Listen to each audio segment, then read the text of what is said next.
ॐ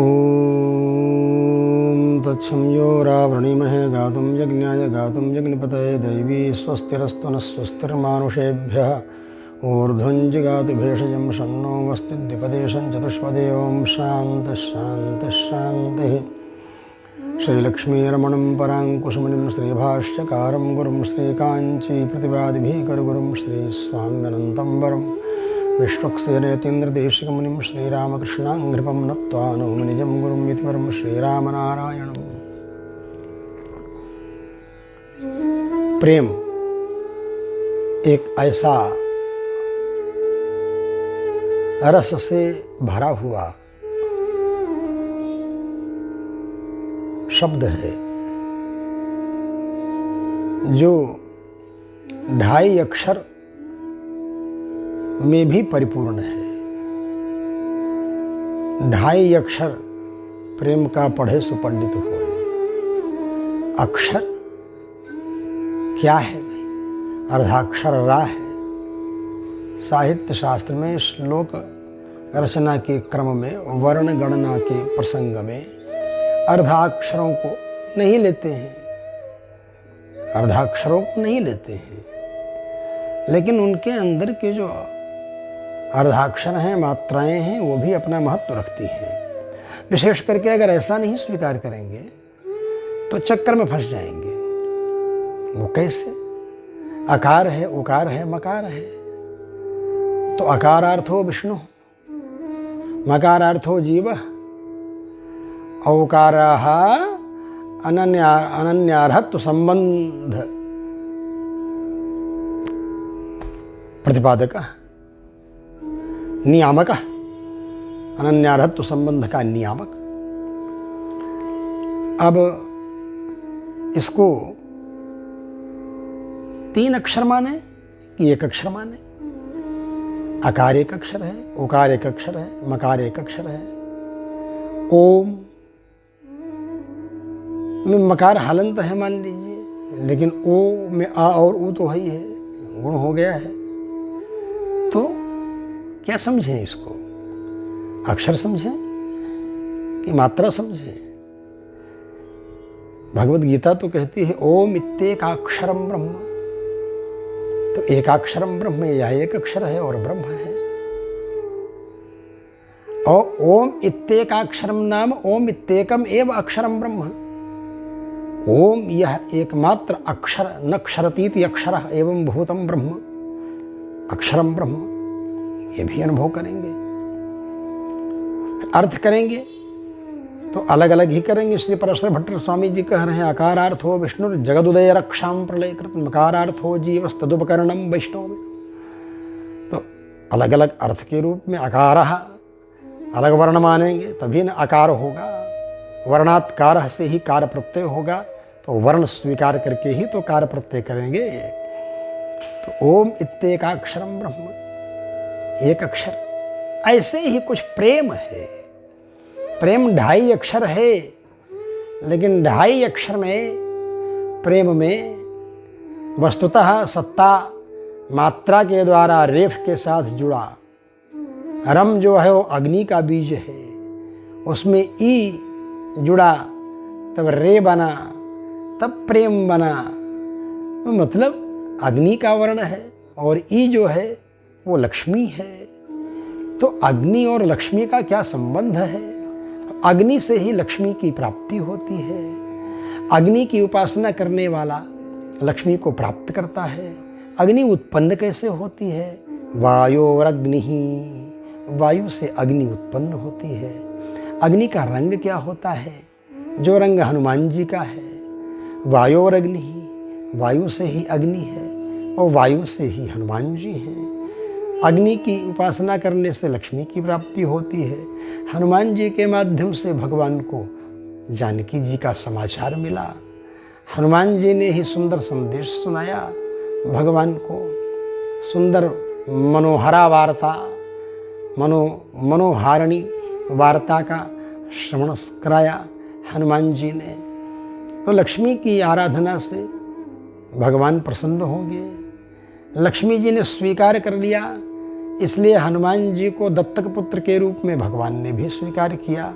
क्योंकि सीता जी ने कह दिया अजर अमर गुणनिधि सुत हो करहूँ अधिक रघुनायक छो हो। वात्सल्य परिपूर्ण जो प्रेम है वह जब एक रूप धारण किया तो वह प्रेम पुत्र भावना से ओतप्रोत हो गया और हनुमान जी को पुत्र के रूप में भगवती जानकी जी ने स्वीकार किया।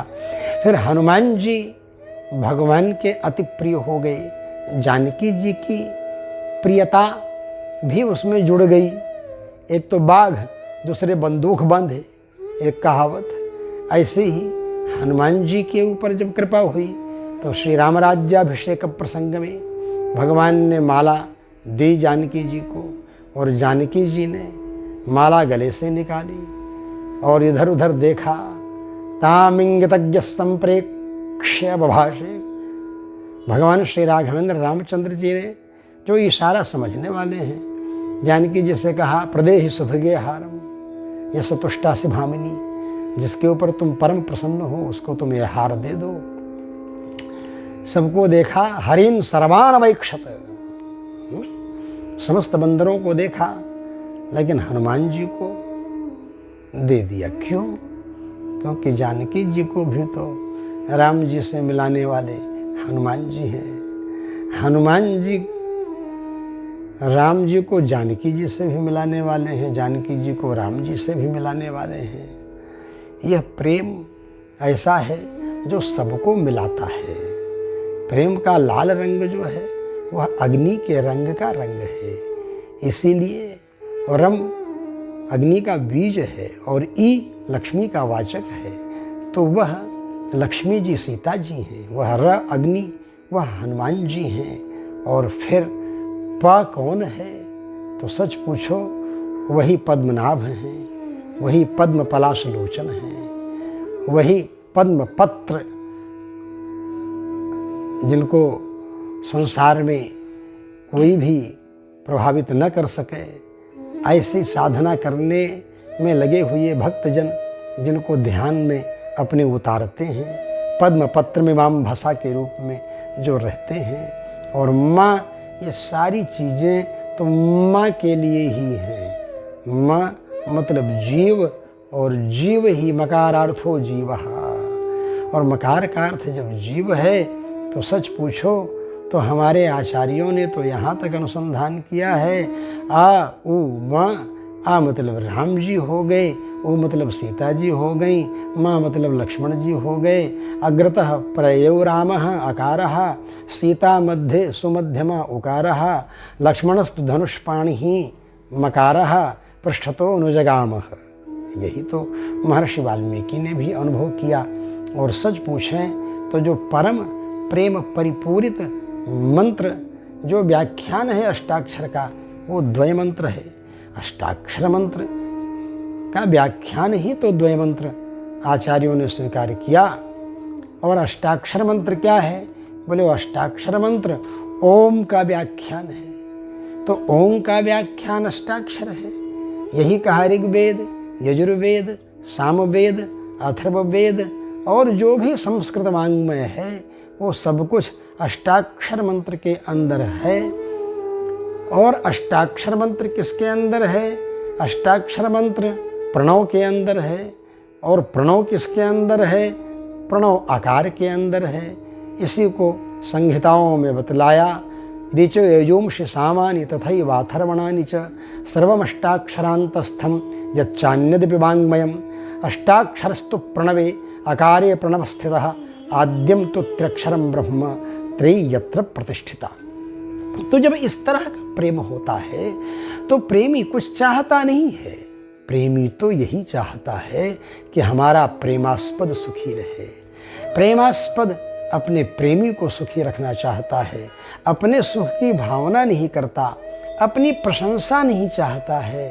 अपने प्रेमास्पद या अपनी प्रेमास्पदा या अपनी प्रियतमा की प्रशंसा हो गई तो उसी में अपनी प्रशंसा है। यहाँ तक कि भगवान रंगनाथ के प्रसाद से जिन्होंने जन्म धारण किया, भगवान रंगनाथ के मूर्तिमान प्रसाद पराशर भट्टर स्वामी जी भगवान से कहते हैं, महाराज मैं आपकी श्रीमती जी का ऐसा वर्णन करूँगा, ऐसा वर्णन करूँगा, ऐसा वर्णन करूँगा, श्रियम त्वत्तोप्युच्चैः वयमिह फणाम शृणुतराम।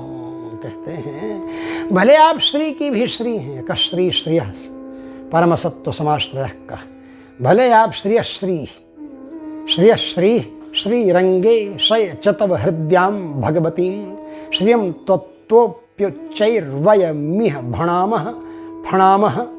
धातुएं तो दोनों हैं, पाठ भी दोनों हैं। शृणुतराम, आप सुनिए। रुद्रशौते भूयास्ताम सुख तरलतारी श्रमणता। और जब मैं वर्णन करूंगा आपकी श्री का, हाँ, आपसे भी बढ़ करके मैं उनका वर्णन करूंगा तो आपकी आंखें छलक जाएंगी। दृशौते भूयास्ताम सुख तरल तारे, आपकी दोनों आंखें छलछला आएंगी प्रसन्नता के आंसुओं से, और इतना हर्ष बढ़ जाएगा, इतना हर्ष बढ़ जाएगा हृदय में आपके कि आपकी छाती जो है चौड़ी होने लगेगी, और इतनी चौड़ी हो जाएगी छाती आपकी कि आपका अंगवस्त्र फट जाएगा। जो कंचुक आपने धारण किया है ऊपर, वो फट जाएगा। कुर्ता आपका फट जाएगा जो आपने धारण किया है। और जब कुर्ता फट जाएगा और आप सज करके दूसरा कुर्ता पहन करके आएंगे तो फिर मैं वर्णन करूंगा, फिर दूसरा कुर्ता भी फट जाएगा हमारा वर्णन सुन करके आपके हृदय की प्रसन्नता बढ़ जाने के कारण। और फिर तीसरा कुर्ता आप पहनेंगे तो कहाँ तक मैं बताऊं महाराज, आपके सारे के सारे कुर्ते खत्म हो जाएंगे, लेकिन आपसे बढ़ करके आपकी श्रीमती की महिमा, लक्ष्मी जी की महिमा मतलब कभी नहीं पूरी हो, माने खत्म होने वाली है। इसलिए दृशौते भूयास्ताम सुख तरलतारे श्रवणतः। कहाँ तक कहूँ, स्फुटत भुजयो कंचुक शतम, कंचुक शतम, कंचुकानाम शतम कंचुक शतम। आपके 100 कुर्ते फट जाएंगे। शतम सहस्त्रम अयुतम सर्वम अनंत्यवाचकम। शत सहस्त्र अयुत ये तो सब अनंतवाचक हैं, मतलब अनंत कुर्ते फट जाएंगे, क्योंकि भगवती की ऐसी स्थिति ही है। देवित्वं महिमावधिर न हरिणा नापि त्वया ज्ञायते। फिर कभी आपसे इस पर चर्चा करेंगे। उनकी महिमा ही ऐसी है जो न वो जानती हैं न ठाकुर जी जानते हैं। तो जब उनकी महिमा का वर्णन होगा तो अपने आप ही भगवान की छाती फूलेगी, और छाती फूलेगी तो कुर्ते फट जाएंगे प्रसन्नता में। तो प्रेमास्पद की प्रशंसा ही प्रेमी अपनी प्रशंसा समझता है। प्रेमास्पद को ही सर्वदा संतुष्ट करने में, प्रेमास्पद प्रसन्न रहे, वहाँ अपनी प्रसन्नता, अपने स्वार्थ का तो नाम ही नहीं है। वही वस्तुतः प्रेम है, जहाँ निज स्वार्थ समाप्त हो जाए, प्रेमास्पद का ही स्वार्थ अपना स्वार्थ हो जाए। तत्सुखित्वम मतलब तत्सुखेव तत्सुखित्वम, तत्सुख सुखित्वम, तद्दुख दुखित्वम। उस परमात्मा के दुख में ही दुखी होना, उस परमात्मा के ही सुख में सुखी होना, यही प्रेम की अंतिम स्थिति की तरफ बढ़ने का एक स्वरूप है, और यही प्रेम की एक काष्ठा है। ओम शांति शांति शांति।